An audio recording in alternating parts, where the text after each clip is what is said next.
Why have we come to earth? Do you remember?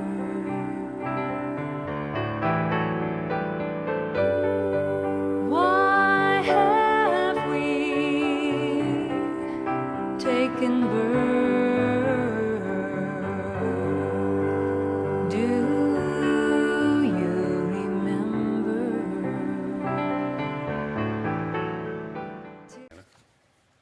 Good morning. Happy post-Thanksgiving, which is not the same as post-apocalyptic whatever, right? I love this reading today. I want to talk about it for just a minute before we move on into the actual talk. Psalm 122, I was glad when they said to me, let us go to the house of the one. And now our feet are standing within your gates, O Jerusalem. Jerusalem is our consciousness. It's our center. It's our place. And it's built as a city of unity within itself. And that's how we are. We're actually a place of, when we're in holy alignment, we're a place of unity within ourselves. And so it goes on to say that pray for the peace of Jerusalem. May they prosper who love you. So those who love that inner light, that inner wisdom self within us, may we prosper.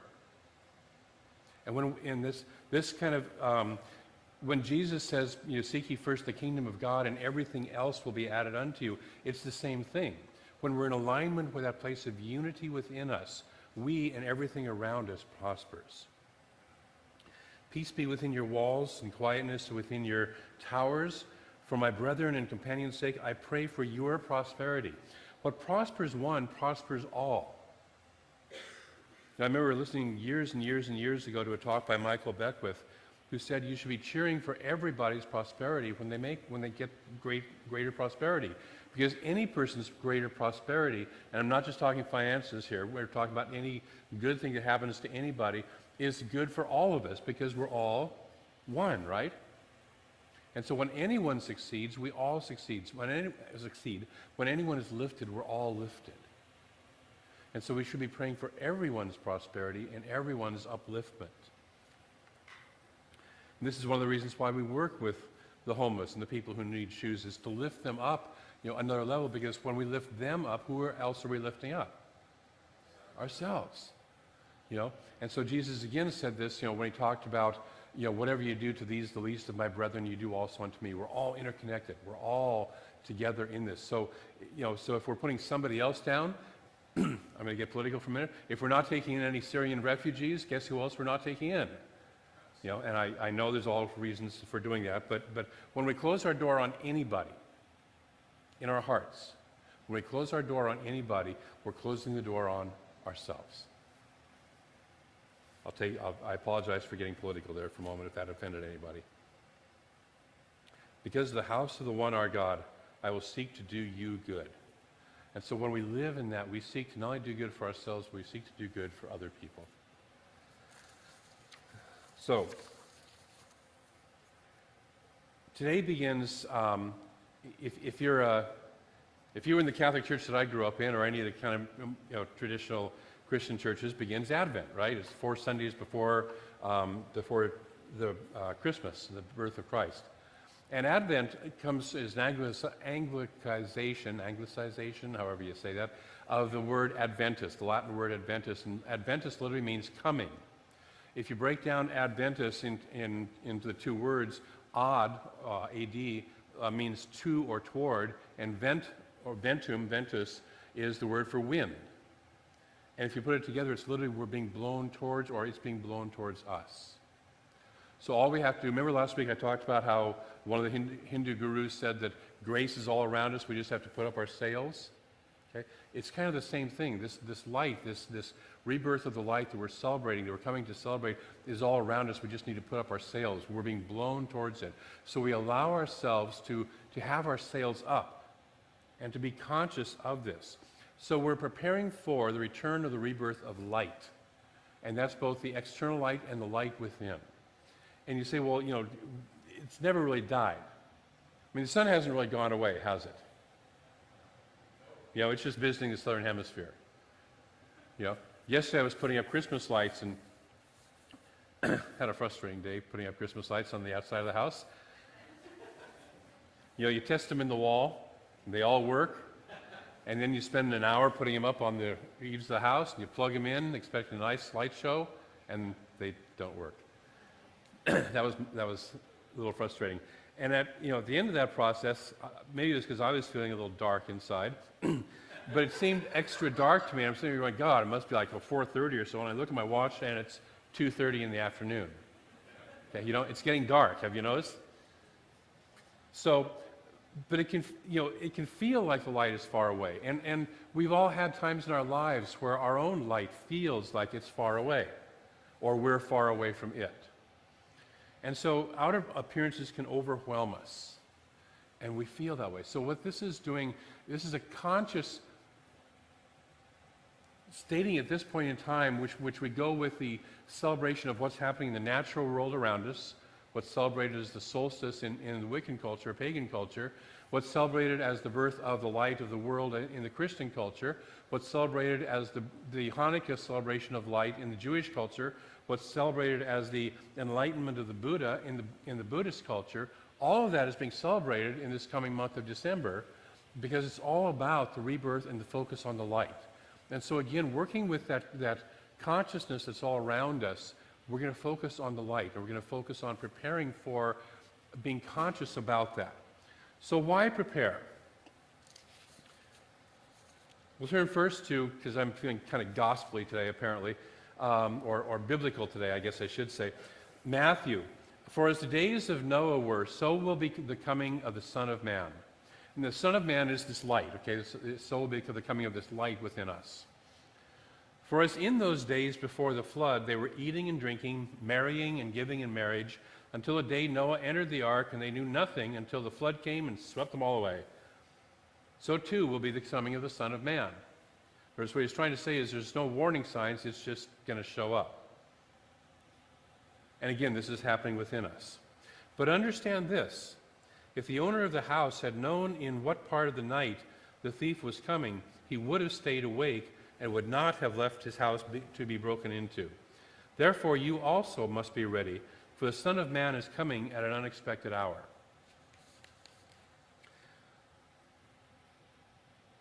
Luck has been described as when preparation meets opportunity, right? Okay.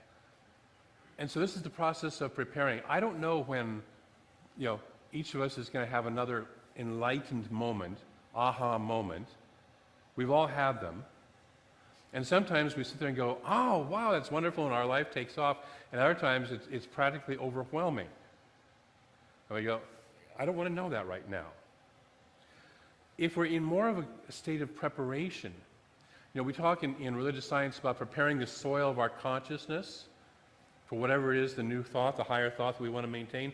If we want to manifest our true desires, we have to prepare the soil, condition the soil. So you can take a plant and throw it into any old pot, any old soil, right? But if you really want it to grow healthy, you're going to have good, healthy soil for it to grow into. Okay? You have soil that's pH balanced the way it should be for that particular plant. I remember when I was living in the Northwest trying to plant something underneath a conifer tree, an evergreen tree, and it wouldn't grow. And finally somebody said, well, yeah, that's the completely wrong soil. What grows the conifer trees won't grow that plant. And I was wondering why I had this shriveled up little thing, So you want to have it pH balanced, you want to have the soil being clean, you want to have the soil with proper nutrients, and we want the same thing in our consciousness. We want to be balanced, we want to have our consciousness be clean, and we want to have the proper nutrients for whatever thought seed we're planting in it to support what we're planting, okay? So we don't really have to prepare for the light, because it's always here, right? We don't have to prepare for God, because we're always in the presence of God. But like the dwellers in Plato's cave, and in Plato's cave, if for those of you who don't know the metaphor, there's this idea that Plato had that we're all living in a cave and watching these shadows that are being projected onto the wall from people behind us with the fire, and mistaking those shadows for reality. Okay? Can you relate? Okay? So this is what we talk about when we talk about dealing with effects, the external circumstances, instead of dealing with cause, first cause. We're trying to manipulate this around. This is what most of the world is how most of the world is living, completely unconscious about it. Because you're a religious scientist, you're conscious of it. You're waking up. Okay? But in Plato's cave, one of the things that happens, the process that happens is first the person, as they wake up, turns around and realizes that it's somebody behind them manipulating the shadows, and then they notice that there's an opening to the cave and they can leave anytime they want to. And so they leave, but the first thing that happens is because they've been living in the cave so long, the light, the sunlight, is so blinding to them that most of the time they will turn right back around and go back into the cave where they feel more comfortable. Got it? This is our consciousness. So if we truly see the light, if we suddenly walk into the light, we're so blinded by it that we might even be tempted to go back to the cave, as many other people have and many other people currently still do. So by doing this preparation, by opening up our eyes, by getting ready for this light, by expanding how much light we can handle in our lives, we open up to being able, when the fullness of that light manifests, we can begin to embody it. We can begin to receive it more fully. And it's a gentler, gentler process. We don't want to be like Saul. You know, Saul, the apostle, or Saul who became Paul, riding on the road to Damascus, suddenly gets knocked off by his horse by the light, and is blinded, literally. I mean, that's the metaphor for the story. Blinded by the light. So the first candle in the Advent candle is the candle of hope. And I'm going to invite our practitioner to come up and light the candle of hope.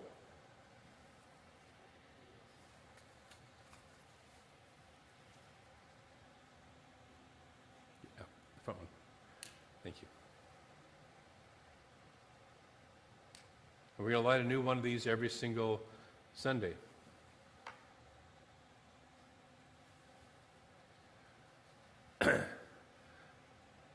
Any of you who studied Ernest Holmes know that Ernest is famous for considering hope almost a four-letter word, right?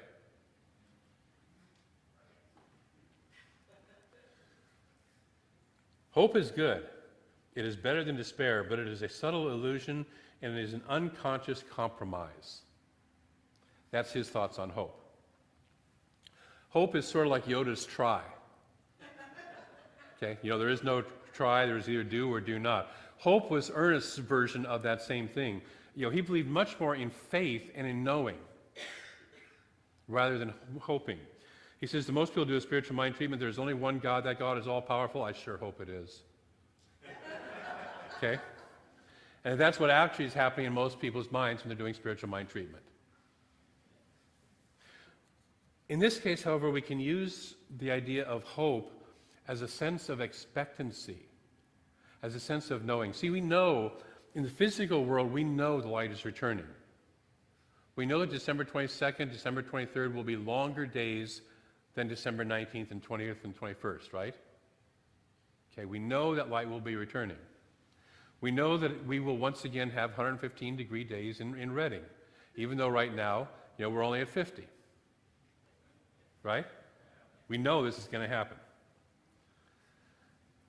So we know and expect the birth and the rebirth of the awareness of the light within. Ernest Holmes has told us that all of us are going to have this experience. All of us will be freed from suffering. All of us are going to attain enlightenment inevitably and eventually. My thing, of course, as some of you know, is, and I'm ready to do that now. Thank you very much. Why wait? At least in this lifetime. Or at least get as close as I can. John, in the Gospel of chapter 1 of his Gospel, says, he was the true light which lights every man who comes into the world. So he's saying that Jesus, when he's born, is the true light, but that light is the same light that lights every one of us when we're born into the world. But we forget, right? We forget about it quickly. And we usually get raised in households to talk us out of it, right? If you're too much of a light, calm down. Behave, color inside the lines, be on time. But the truth is, we're all still lit with that same light. We've let the wear and tear of the journey of our lives grind down our brilliance. Take a breath. We've let the shouting of external conditions and the kind of universal call for mediocrity grab our attention. And so this is why we need to engage in the process of remembering. We're remembering who and what we truly are. We each are our own Messiah. We each are our own salvation in the world. We each are the light of this world. Each of us. Look at the person next to you or right around you. That person and you are both the light of the world. No, I mean look at the person. Remember, I can see you. You're each the light of the world. So during this time, we're going to engage in a practice of remembering. We're going to use a guide, if that's all right.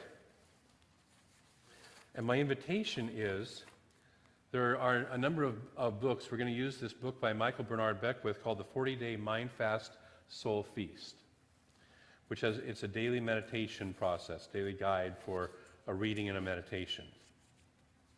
I'm going to invite us to use this process, and then with it for free, this book is like $10 in the bookstore. If they run out, you can get it, the Kindle version on Amazon for, I think it's $12.95. And then with that, there's a free booklet that was created by Reverend Mary and Reverend Barbara Leger that's an accompaniment to this for a practical use, a practical application of the readings in the book. So those are both available in the bookstore. The book is $10. The booklet is free with the book. So my invitation is, because there's an energy that happens when there's a whole community doing the same spiritual practice. Each person is lifted by the other because we're all in the same consciousness and we're all moving in the same direction at about the same time, at the same place. So I'm going to invite you to actually all take part in this, to actually truly engage in doing this. Now, the mathematicians among you have already figured out, or you've read my column in the newsletter, that Christmas is less than 40 days away, right? And so you're sitting there going, why a 40-day process when Christmas is only, 27 days away? This process will end, if you start today, will end on January the 7th. On January 6th is another kind of lesser known but still famous holiday in the Christian and the Catholic Church, and that is the presentation of Jesus in the temple. And what I want to tie that into is this. It's not just the birth of the light, but it's the presentation, it's the application, it's the getting it out there. See, when the Buddha achieved enlightenment, after he'd sat underneath a banyan tree and had his moment of enlightenment, he wasn't going to teach. He said, they're never going to understand. I'm not going to talk about this. And it took one of his former teachers to say, basically, yes, you need to teach this. The world needs this. To basically put a little boot in his, in his sacred, and move him along, and say, come on, you've got to go out and teach this. So it's not enough to just have the light be born within us. We have to actually share the light and take the light out. In the hero's journey, Joseph Campbell's version of the hero's journey, not only does the hero achieve the grail or the whatever he's searching for, but then he has to come back to the community, he or she, and bring back the gift and give the gift to the community that they've received out of that. And so this is why we do the 40 days, is because it will support us clear to the process of then sharing our gift and taking our gift out and bringing it out into the world. So that's why we're going to play with this 40 days. So it's not just Christmas, it's Christmas and beyond. Christmas and moving it out.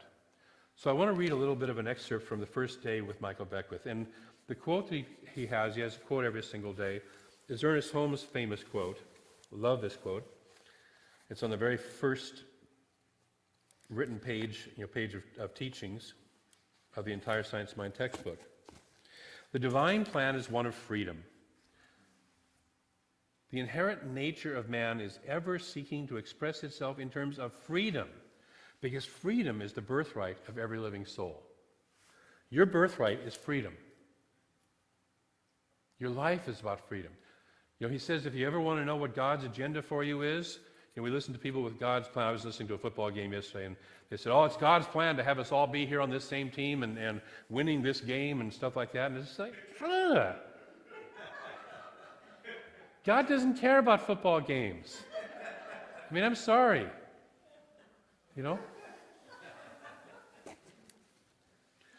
God's plan is our freedom, our ability to create the life and the aliveness that we want to create. Michael says there is a tendency in human nature to look to the external world for fulfillment that can only be found within. And so he invites us this day, set your intention to silently converse with the Spirit in the language of your heart. This day, set your intention to silently converse with the Spirit in the language of your heart. So I invite you to journey for 40 days with us. To take the time to read this every day, to take the time to apply it. It's one of those things, if you skip a day, you don't have to start over again, just catch up with the next day, okay? No, none of that stuff. And so I really want to invite you to do that practice. So this week,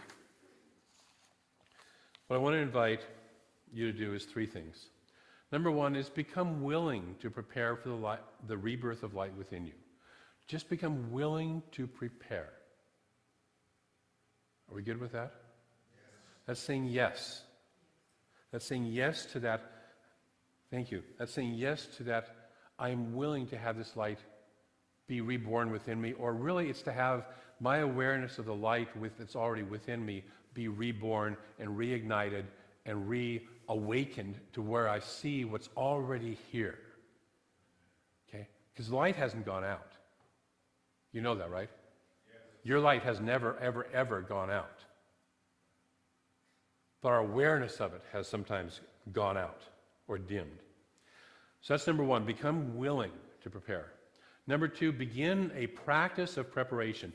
You know, I don't talk about the gym much these days.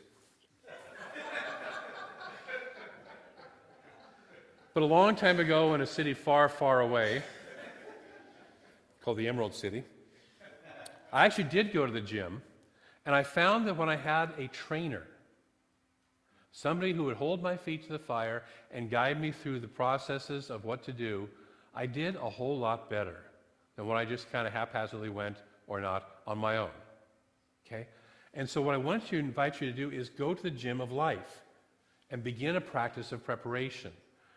And so this is why we do the 40-day process. And this preparation is to strengthen your faith and your expectancy and your hope in knowing that this is the truth, that this is what's going to happen in your life. Okay? So to build that. Because if we're working on it every day, what we put our attention on increases. If we're working with this every single day, every single day, every single day, we get stronger. Okay? And then number 3, build an expectation of the light fully expressing as and through you. What's your expectation? Oh, I might have a little bit. Might get by. That's going to happen to somebody else, not me. But it's a nice talk, David.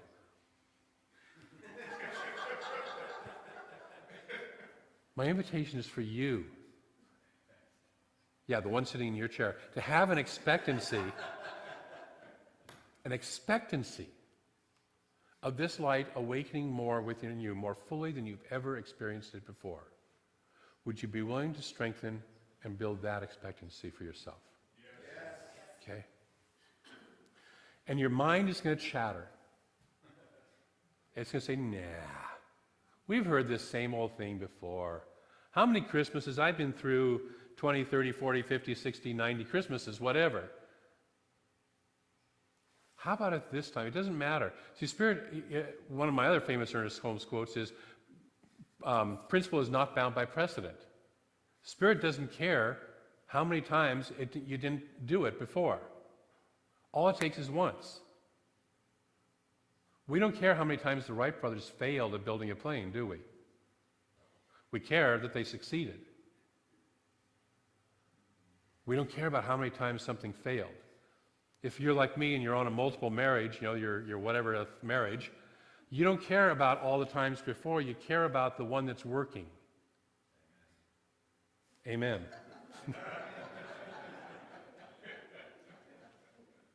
Okay? So it doesn't matter whether you've experienced this before or not. You may not have had the consciousness or the willingness or been willing to do the work to build the expectancy to experience it before, and this time we're going to play with that at a deeper, more full level and open to that. So that's your 3 pieces of homework. Become willing to prepare, begin the practice of preparation, and to build an expectation of this light more fully manifesting through you. That's what I'm going to invite you to do this week. Are we good with that? Okay. I'm going to close with a quote from Howard Thurman. This is a little bit of a long quote, but it's one of my favorites from him. It comes from his book called For the Inner Journey, For the Inward Journey. Keep fresh before me the moments of my high resolve. Despite the dullness and barrenness of the days that pass, if I search with due diligence, I can always find a deposit left by some former radiance. But I had forgotten. At the time, it was full-orbed, glorious, and resplendent. I was sure that I would never forget. In the moment of its fullness, I was sure that it would illumine my path for all the rest of my journey. I had forgotten how easy it is to forget. There was no intent to betray what seemed so sure at the time. My response was whole, clean, authentic. But little by little, there crept into my life the dust and grit of the journey. Details, lower-level demands, all kinds of cross-currents, nothing momentous, nothing overwhelming, nothing flagrant, just wear and tear. If there had been some direct challenge, a clear-cut issue, I would have fought it to the end and beyond. In the quietness of this place, surrounded by the all-pervading presence of God, my heart whispers, keep fresh before me the moments of my high resolve, that in fair weather or in foul, in good times or in tempests, in the days when the darkness and the foe are nameless or familiar, I may not forget that to which my life is committed. Keep fresh before me the moments of my high resolve. This Advent time is a time for us to keep fresh before us those moments, that time when each of us knew we were the light, when we really got it, when we really felt it, when we really experienced it. And if you say, you know what, I never ever did that, it's time for you too. And so I invite you to play with it this week, this month, in this period of time, and to open up to the possibility of something greater than you've ever experienced before. So let's move into prayer. So I know that there is that one light, that one life, that is all that there is. Always and everywhere present, always and everywhere on.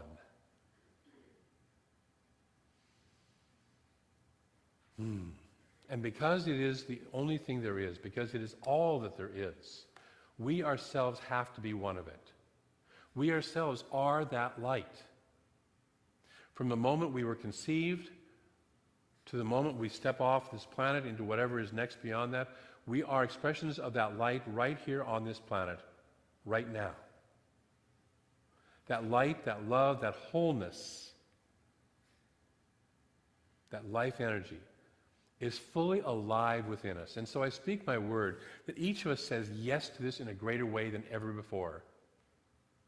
That we recognize our oneness with the infinite like never before. That we throw off the old chains that have bound us, the old darkness that has held us on, and we say, the heck with that. I'm done with it.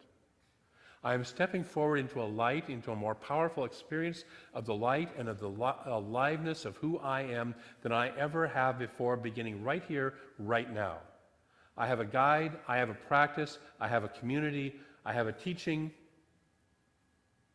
and I have a spirit that wants nothing more than to express itself in, through, and as me as this light. And so I say yes.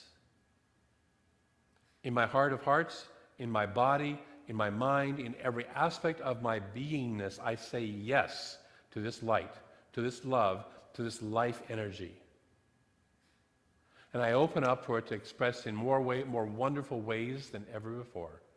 And for this I'm grateful, for its expression, for the yes, and for the Spirit itself. I am ever so grateful. I allow this to show up as the power of the divine expressing in, through, and as my life more wonderfully, more fully than ever before. I allow myself to be the light of the world, and I am grateful for being that light.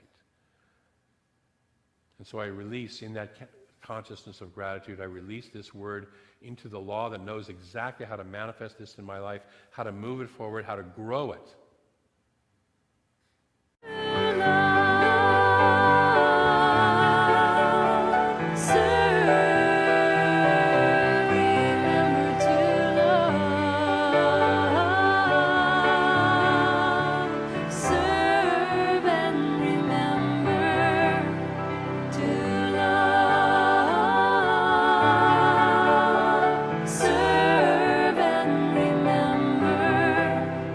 To love, serve.